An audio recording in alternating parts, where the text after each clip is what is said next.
All right, hey everybody, Nate Lull here, and I want to welcome you into the Norwich Athletics YouTube channel. There's a variety of content that you can get here for all Norwich Athletics, so thanks for checking back. A personal plug for me, we've had a lot of Norwich athletes on the Nate Lull podcast, including our guest today, Maverick Beckwith, to talk wrestling, so you can always check that out as well on my website, natelull.com. So, Mav, we wanted to catch up with you about how your season's going. It's been fantastic so far. What do you think has been the difference between this year and previous years where you've really found yourself in some good spots tournament-wise and, it's getting to be the exciting time of the season where you're thinking about sectionals and states? What's been the difference this year?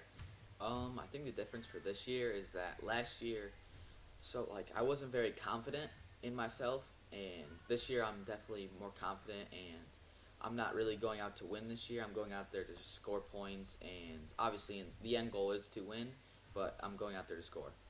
So for you, why do you say that you weren't confident last year? That is crazy because it's crazy to me. You won a state title last year. So what made you think that you weren't as confident last year? Last year I was just really nervous on some of the guys I had faced in the past, and I lost to them. And this year, I'm on the top again, and I don't know, it's just a lot of people say that I have a very careless attitude, kind of. After I won states, I didn't really celebrate that much, and this year I'm just, I don't know, kind of careless. So it's kind of just your demeanor. Yeah. Oh, that's good. Whatever works for you, you should keep doing it because obviously you're finding success. So one of the biggest things that I've thought about this year, and I've kind of wondered what other coaches and athletes were thinking, is you've bumped up a couple of weights. What's the difference between 108 and now when you're wrestling in the 120s and even the 130s? It's definitely a lot harder in the upper weights, especially with hand fighting and stuff. That's the main thing. When I was at 108, I could just dive in on someone's leg and I could finish. But now I actually have to set up my shots, and I'm a pretty weird style of a wrestler, so a lot of people struggle to score on me. But my funkiness has definitely gotten better this year, so I rarely get taken down this year. What was the training like in the off season, in the summer and the fall, coming into this winter to try to prepare to maybe have a chance to repeat?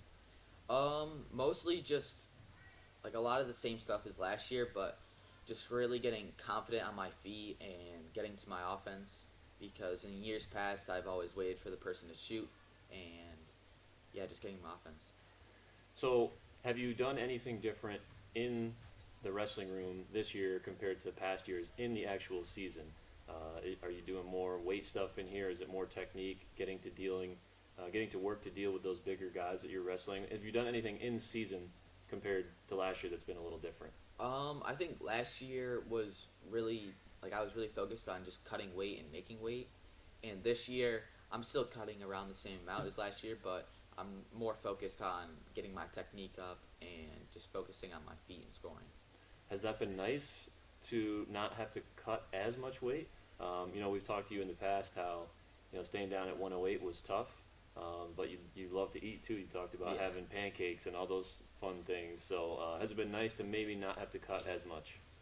Yeah, definitely, because a lot of the times last year I would get sucked out from cutting so much weight, and you could see that my performance was starting to decrease. And this year I think I've done quite a bit better on keeping my weight down and losing the weight and wrestling at a higher level.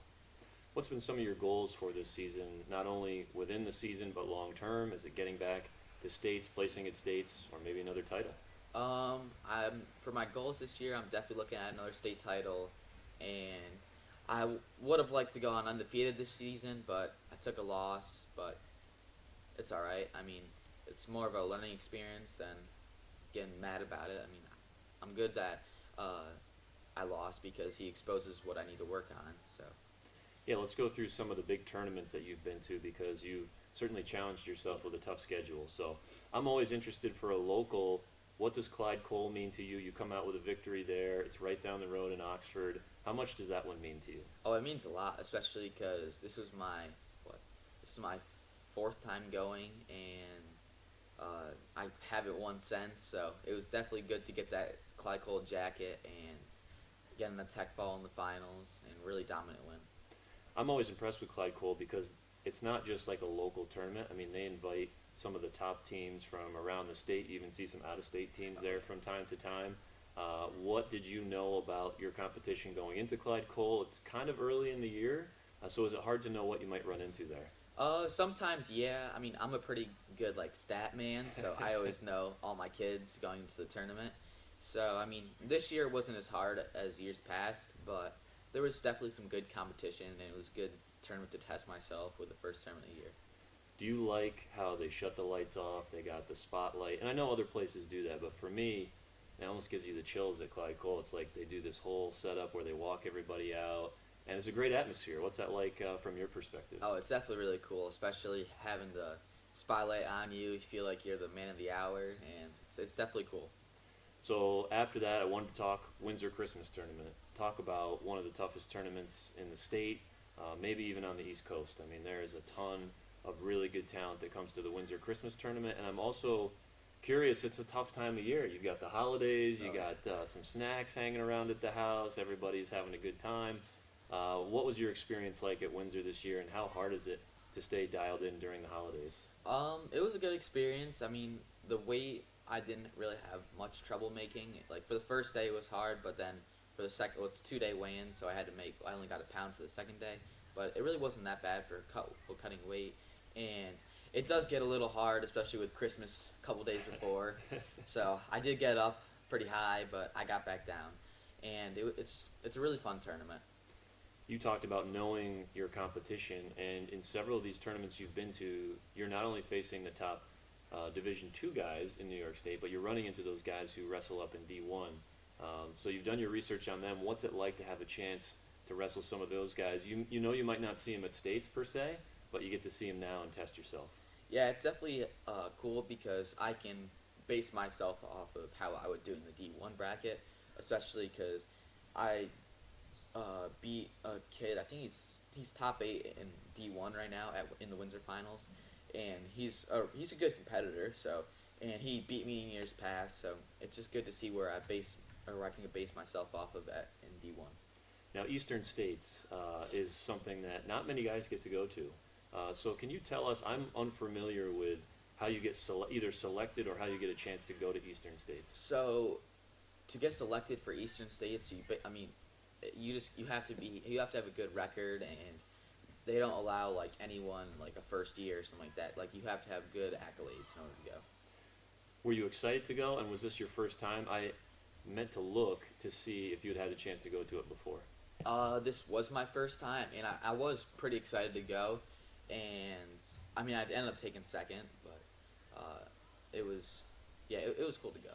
What was the overall experience like? Was it different than other tournaments that you've been to? Yeah, definitely. Like, the competition was way harder than Windsor, which normally Windsor is the toughest tournament I go to besides States, and Eastern States is probably double as hard as like our actual states.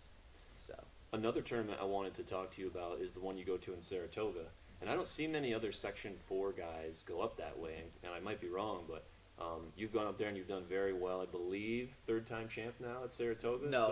Well, not you've third been time 3 champ. times. Yeah, I've been 3, Okay. and I finally won this year. So You've been close before, though, correct? yeah, I've gotten second every year. What makes that tournament so difficult? What makes it difficult is I get some pretty good Section 2 guys that are there, and especially every year I've been in the finals, I've gotten a senior. Even when I was 102, I got a senior, and just a lot of tough guys in Section 2. They got a lot of tough, and all the guys I've gotten beat by are D1, so Section 2 D1's pretty tough in their lower weights. I think what I was thinking in my head, 3-time stack champ now, is Yeah, that correct? 3-time stack champ. All right, so he's the 3-time stack champ, which was just recently as we're recording this. You know, you got dual meets and you got big tournaments and you're thinking about states. Where does stack kind of mold into all of that? Is it something that's high on your radar when you're thinking about this is something I want to win? So I know stacks are like divisional tournament basically, so it's cool to win. I haven't always had the toughest competition there, but it's cool to say I'm the stack champ, and especially for my team doesn't always do the greatest there, so I can at least win it for my team.